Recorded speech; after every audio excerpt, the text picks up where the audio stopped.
mayor la concentración, en qué cuartil está menor la concentración, si la concentración está dividida más o menos uniformemente en todo el grupo de edad, en todos los casos, como diría aquí nuestro amigo. Entre más estrecho usted lo que hace la caja es más datos. Que hay más datos allí con esos valores.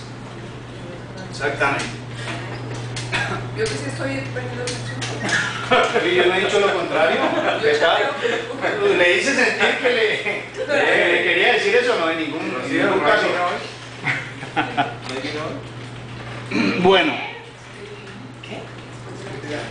entonces eso es para las variables cualitativas y cuantitativas. Pero un caso muy especial que se usa mucho en las ciencias sociales es que usted quiera ver simultáneamente dos variables. ¿Sí? Y el caso más particular de eso es cuando usted va a juntar dos variables cualitativas. Por ejemplo, usted podría estar interesado en ver qué variable juega que sacamos ahí. Antigüedad, pero por género, por sexo. ¿Sí? Y entonces usted aquí tendría una tabla que se llama tabla de contingencia.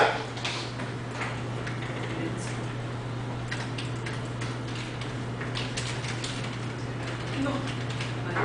Mañana entreno para que puedes. Profe, disculpe, ¿podría repetir? ¿Tabla de contingencia Sí. es para qué?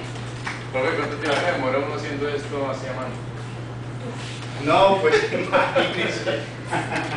Es la combinación de... Tabla de contingencia.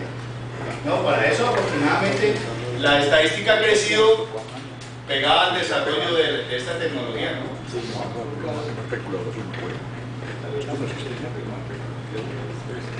Cuando simultáneamente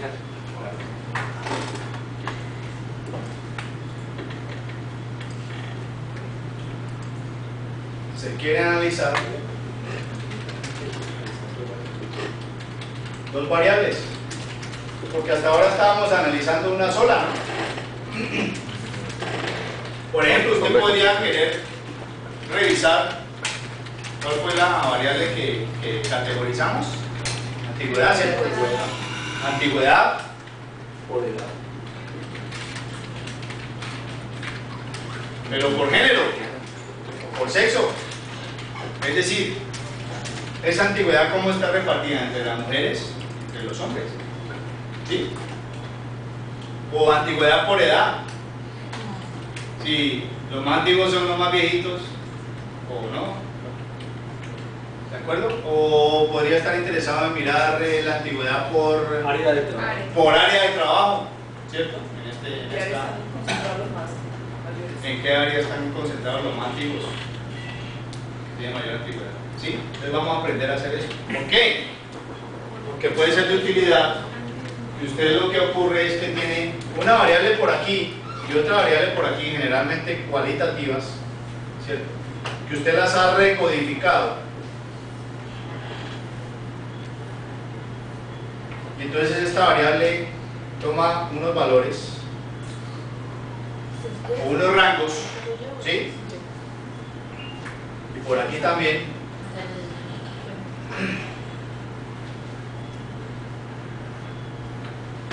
Y resulta que usted quiere hacer un conteo aquí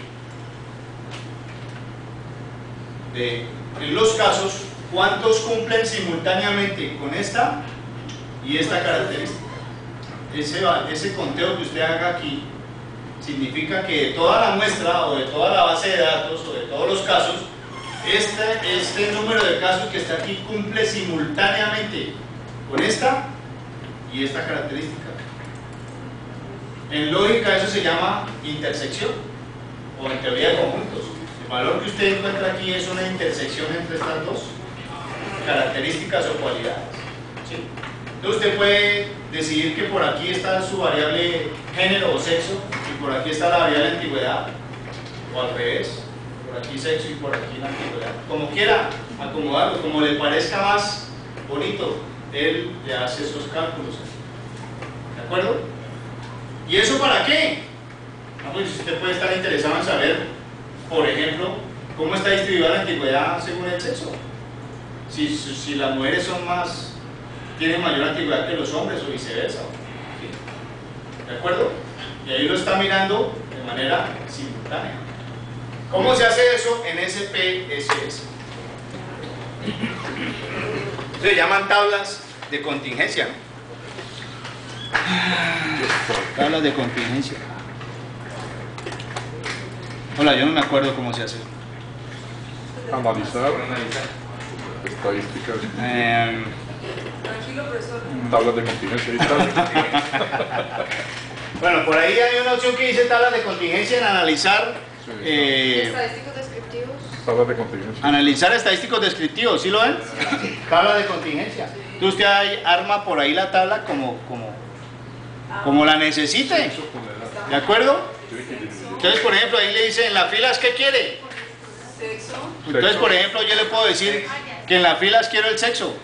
Y en la otra Y en las columnas, por ejemplo, quiero la antigüedad, pero no la antigüedad, estadística efectiva. la variable numérica, sino la que codificamos, La la fila que le sexo. dimos rangos de valores, ¿de acuerdo? Sí. Toda la razón. ¿Me siguieron? Sí, señor. Just sort. Porque una tabla de contingencia principalmente tiene variables cualitativas. Entonces, ¿qué es lo que hicimos aquí con antigüedad 1? Pues lo dividimos en rangos y esos rangos son características que estamos asumiendo de esa variable. Entonces, digamos que de cierta manera esa variable numérica la volvimos cualitativa al dividirla en rangos, ¿de acuerdo? Y entonces, le digo, pues en las columnas sáqueme la antigüedad. Antigüedad 1. 1, sí. Y eso es importantísimo. Por ejemplo, él le saca ahí la tabla. ¿Le damos a aceptarla? Sí, se puede aceptar. Sí. Recuerden que el valor 1 de antigüedad 1 era desde 2 hasta 7 años. Entonces usted puede ver aquí que desde 2 hasta 7 años más o menos tienen lo mismo, las mismas características tanto hombres como mujeres, la misma antigüedad. ¿Sí? Que en el valor 2 de antigüedad 1 que era desde 7 hasta 12 años, miren que aquí entonces van siendo más antiguos los hombres que las mujeres. ¿Sí? Y así sucesivamente. Entonces, por ejemplo,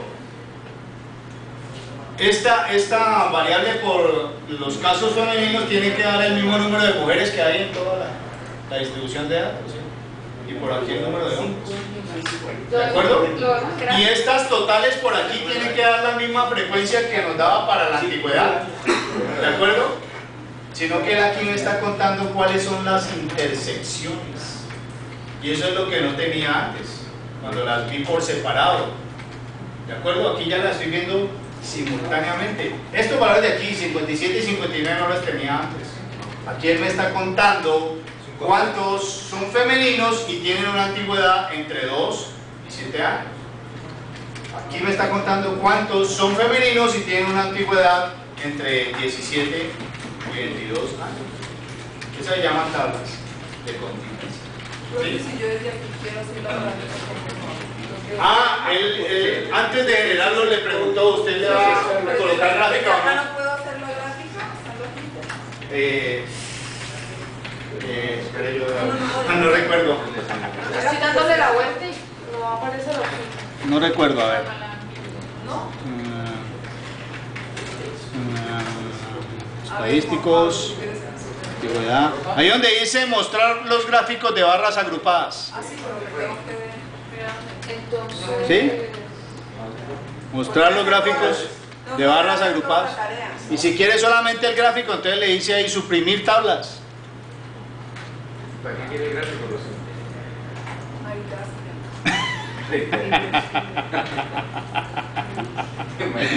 Entonces, él le saca esto, mire. ¿Qué significa el gráfico? Mire, recuerde que usted tiene 5 categorías. ¿Sí? Esta es la categoría 1, es decir, la antigüedad es entre 2 y 7 años para el sexo femenino y para el sexo masculino. La gráfica no es bonita, la verdad. ¿Cuál es la ventaja? Mejor dicho, en Excel eso también se podría ver de forma clara. O sea, como todos los rangos. Ah, no, y aquí también usted le puede dar, no, el gráfico sí es feo, pero en la tabla usted sí le puede sacar cuáles son los porcentajes por filas, por columnas, y eso es muy importante en probabilidad. Vamos a ver el próximo jueves. ¿Perdón? Y se la lleva para Excel. Ah, claro, usted genera por aquí la tabla, se la lleva a Excel y hace el gráfico allá en Excel, que es más bonito, ¿no? Que tiene muchas más opciones el gráfico de Excel que este de aquí. La verdad es que en la versión del SPS S20 esta parte de gráfica como que está mejorada, pues yo todavía no tengo el SPS S20, entonces no manejo muy bien eso, pero las gráficas del SPS S20 me dicen que son más manejables, más flexibles, las puede uno manejar mucho mejor. Y desde acá uno puede llevar esa tabla, profe, A Excel, claro. ¿Cómo se lleva? Ah, usted separa en la tabla, ¿sí? Cuando separa en la tabla, mire que él le señala como una cosa como amarillita, ¿cierto? Y se para ahí y le da clic derecho y le da copiar y lo lleva ya al cielo pegado. ¿En serio? ¿En serio? Esas cosas, afortunadamente el software ahora es muy flexible en eso. Sí. Pero con eso yo después puedo decirle a Excel que me haga la gráfica. Ah, bueno, allí sí me corchó. Espere, yo miro. Copiar. Depende de cómo me la lleve. Estabas pensando, ¿sí? No, era porque Que uno llevara la información y hiciera la gráfica. Claro que sí deja. Claro, porque él se lo lleva en celdas. Mire, él se lo lleva en celdas. Cada celdita es una de las. Él le queda organizada en celdas. Entonces, estas intersecciones, usted las puede generar. ¿De acuerdo? Él se lo copia en Excel tal cual como está allá y le cuenta. ¿Lo está haciendo? ¿O se me perdió en algo? Sí, no, ya está bien. Entonces cada valorcito de esos es el mismo conteo, pero ahí está por celda, entonces usted puede generar aquí la carga. Sí, está bien. ¿De acuerdo? No. No, eso usted ya se está metiendo en el camino del análisis multivariable. ¿Sí? Y otras variables. Eso es campo, el análisis multivariable es campo pues, de otro diplomado que pensamos hacer continuando para los que queden interesados en esa parte. Sí hay, que sobrevivan a este ojo, sí hay metodologías estadísticas para analizar más de dos simultáneamente. No va a salir en cuadritos, pero van a salir modelos que usted puede generar. Entonces ahí entramos en el... ¿Perdón? No prácticas 3D, Ah, de variar. Gráfica en 3D, pero allí ya requiere de un manejo estadístico del análisis multivariado que no le permite sino manejar hasta 3. Bueno, lo que pasa es que nosotros somos seres tridimensionales, ¿cierto? Y manejamos esas 3 dimensiones, largo, ancho y altura, y entonces vemos en perspectiva y todo eso. Y uno puede pasar las 3 dimensiones a 2, ¿sí? Pero generar una tablita, que es una tablita en 2 dimensiones, para hacerla en 3 dimensiones, ¿sí me explico lo que quiero decirle? No le va a salir una tablita así, usted tiene que partir la tabla, ¿de acuerdo? Entonces ya no queda así como tan fácil de mirar. Pero sí hay técnicas que le permiten encontrar asociación de más de 2 variables, y pues son técnicas que ya salen del... Profe, Eso se llama cubo solar. Por ejemplo, cubo solar es una técnica del SPSS Multidimensional. que maneja eso, que maneja tridimensional. ¿Sí? Bueno.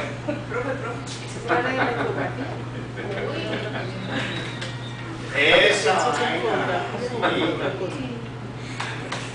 Recuerde que uno no le mete el total porque entonces le saca una parte que no es.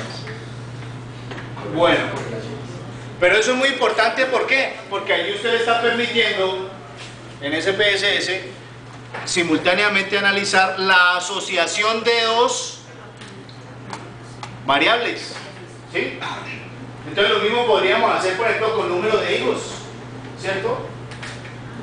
Número de higos por ejemplo, ¿con qué lo podríamos relacionar el número de higos? Se me olvidó la base de datos que variables tiene.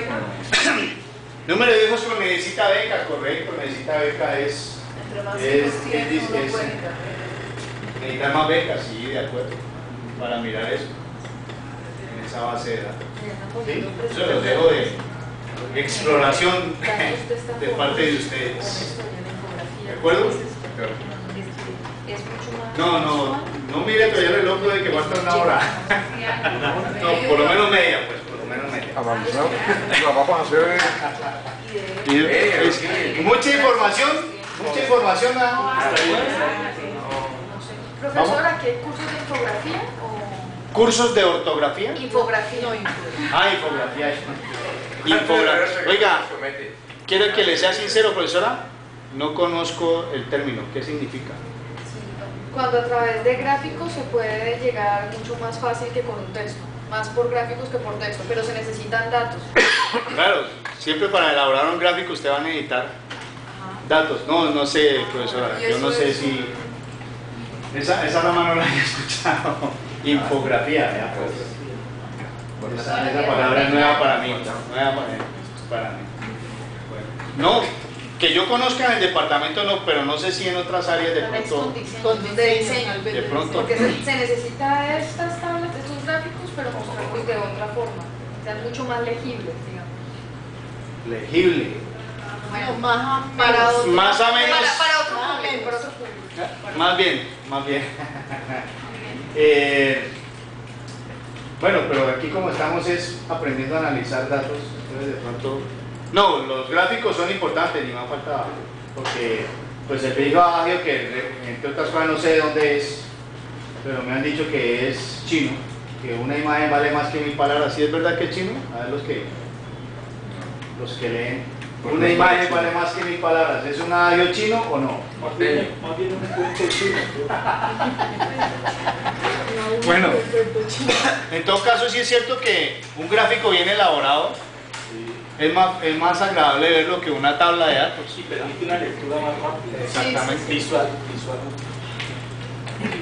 Entonces sí sería importante explorar ese campo, ¿no? Bueno. Muy importante las tablas de contingencia por eso, porque me permite ya no mirar una sola variable, sino simultáneamente dos. Bueno. Usted sobre... ¿Por qué le llama tabla de contingencia? Pues yo ya entiendo la idea, pero el nombre de... Bueno, usted hace una pregunta difícil. Ya esto ahora. Es por eso. No, en serio.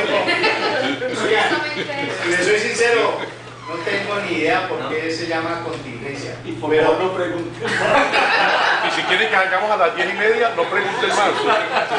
Y después se va a ir para las 11. Contingencia es que os todo por Lo que- Voy a dejar ir temprano a las Lo que pasa es 10:30. que- Porque contiene simultáneamente dos dimensiones. ¿Sí? Cuando hablo de dimensiones estoy hablando de variables. Una que es por las columnas y otra por la fila.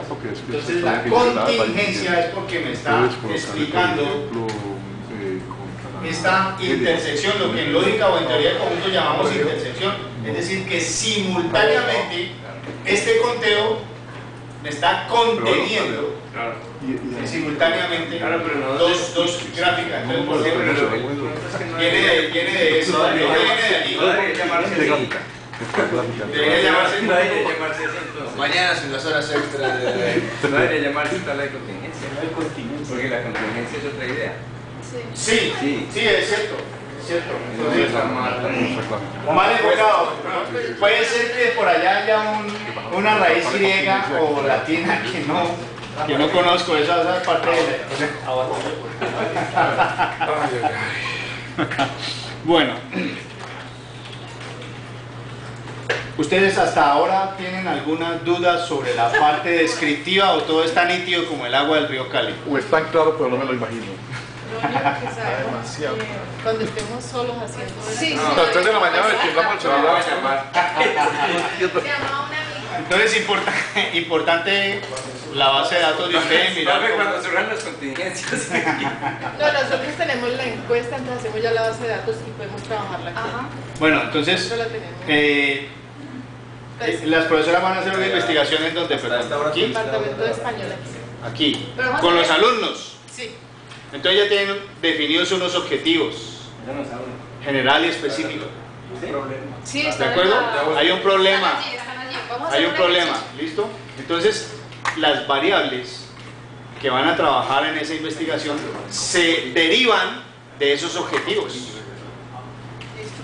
Entiendo hasta aquí. Porque si usted va a hacer una encuesta, va a aplicar una encuesta, y entonces se le ocurre, uy no, preguntemos esto que puede ser importante, preguntemos esto otro, y supongamos que a la final le sale una encuesta para que los estudiantes respondan de 20 o 30 preguntas, pero resulta que sus objetivos no están siendo medidos por muchas de esas preguntas, entonces usted está perdiendo el tiempo, le está haciendo perder el tiempo al alumno, y a la final cuando vaya a procesar eso, va a obtener información que no le está respondiendo a sus objetivos. Lo primero es eso. Antes de aplicar, ¿ya la aplicaron la encuesta? Sí. Es que hay una encuesta aplicada. Pero nosotros vamos a aplicar otra y hasta a partir de Es para el ejercicio. Entonces, el ejercicio correcto es primero, con el problema de investigación que tienen ustedes, definir unos objetivos. ¿Sí? Y esos objetivos son general y específicos. Y de esos objetivos es que se derivan cuáles son las variables que ustedes van las variables de interés que van a manipular en la encuesta, digámoslo así. ¿Sí? Entonces, esas variables que pueden ser tanto numéricas como cualitativas, en su mayoría van a ser cualitativas porque ustedes van a hacer una investigación de tipo social, ¿cierto? Tienen que responder a esos objetivos. Entonces, de ahí es que ustedes dicen, es que a mí me interesa, este objetivo se puede medir con esta y esta pregunta. Y esta pregunta tiene esta variable o tiene dos variables o tres. ¿Sí? La construcción del instrumento de medición, sobre todo en el campo social, tiene toda una teoría. Cómo se deben hacer las preguntas, el nivel de... ¿Cómo es que les dije la otra vez? Esa palabrita. Inteligibilidad. Es decir, que tan clara está siendo la pregunta. Si todo el mundo la entiende, eso tiene que ser validado antes de aplicarlo. Tiene que ser validado primero por expertos, ¿sí? Que son, pues, obviamente ustedes, personas pares, pero también tiene que ser validado en una muestrica piloto pequeña por los elementos de la población a quienes va a ser aplicado ese instrumento, porque uno se puede encontrar allí con sorpresas. Uno puede arrancar a aplicar una encuesta sin haberle primero revisado ese tipo de situaciones que se pueden presentar. Porque tenemos 100 preguntas y yo estaba analizando eso. Imagínese. Cada pregunta me daba, a veces yo decía... En promedio una pregunta es una variable, pero usted puede tener preguntas en donde tenga varias variables de interés en medir. Entonces, o varias preguntas que le están midiendo una sola cosa, pero usted quiere hacerlo así para validar que la respuesta por arriba es similar a la respuesta. Bueno, eso es toda una teoría que hay detrás de eso. ¿Y por qué es importante? Porque es que al final usted cada pregunta le representa un valor de una columna en su base de datos, ¿de acuerdo? Y entonces usted se puede llenar ahí de columnas que a la hora de la verdad no le están respondiendo a sus objetivos, ¿sí? Entonces el proceso es así y no al revés. Es que hay muchas investigaciones en donde empiezan por hacer la encuesta y empezar a aplicar y ni siquiera saben cuál es el tamaño de muestra adecuado, cuál era la población objetivo de estudio real, qué objetivos tenía esa encuesta, qué variables son involucradas, todo eso. El procedimiento correcto es un procedimiento científico, que ustedes deben manejar el proceso del método científico, que primero es un planteamiento de un problema que surge por un deseo de una investigación o un hueco de conocimiento o un problema específico que se quiere resolver. Y eso conlleva unos objetivos. Y esos objetivos, de allí se derivan las variables. Y en las variables es que usted termina diseñando el cuestionario. Indicadores, categorías, preguntas. Correcto, correcto. Y Y algo muy importante es también definir la población objeto de estudio, porque ustedes tampoco le pueden preguntar a todo el mundo, sino específicamente a la población de interés. Entonces, esa parte de elaboración de encuestas es muy sensible, sobre todo para ustedes, ¿no? Y hay teorías, discursos al respecto de cómo se debe elaborar una encuesta a la luz de ese método científico, que tiene que ser muy cuidadoso, ¿no? Eso es una parte muy importante, porque es que ese es su instrumento de medición. Si usted construyó mal su instrumento de medición, entonces va a obtener resultados que no le van a responder a los objetivos de su investigación, ¿sí? Entonces, hay que revisarlo. Ahora, no quiero decir con esto que yo sea experto en elaborar instrumentos de medición, ¿no? Sino que uno más o menos, en general, pues maneja cuáles son los tipos de preguntas que se hacen dependiendo de... Por ejemplo, las preguntas de mercadeo son diferentes a las preguntas de un estudio de perfil psicológico o a las preguntas de un estudio sociodemográfico, de tipo social, o de intención de voto, o de estudios sociopolíticos. Son diferentes y hay diferentes esquemas de preguntas y todo eso. Hay que saber enfocar. Y cada una tiene que ser lo suficientemente clara para que cualquier persona de la población la entienda y la responda de manera adecuada. ¿Sí? Entonces tenemos que revisar eso. A mí me parece, por ejemplo, que 100 preguntas es mucho. Es mucho. Sí, Imagínese usted procesar. Que aplicaron, creo que hace que 5 años. 5 años. Es para nosotros es más bien el ejercicio de ver cómo procesar la información. Entonces allí cuando vayan a arrancar nos ponemos de acuerdo, ¿sí? Y entonces miramos cuáles son los objetivos y todo eso antes de empezar a elaborar la encuesta, ¿sí? Porque esa es la que lo orienta a uno. Porque es que ya tenemos tenemos hechas las encuestas. Bueno, ustedes es que es un trabajo de hace 5 años, pero lo vamos a retomar. A ver qué se puede hacer de eso. Bueno, entonces miramos cuáles eran los objetivos planteados en ese momento y de esa encuesta qué variables vale la pena procesar y qué variables no. ¿De acuerdo? Eso es lo que hay que hacer ahora. Si ya está aplicada la encuesta. ¿De acuerdo? Eso es. Bueno, entonces si usted ya tiene claro cómo se describe una variable tanto numérica como categórica, hasta allí en la parte descriptiva. Entramos en el campo matemático de la probabilidad.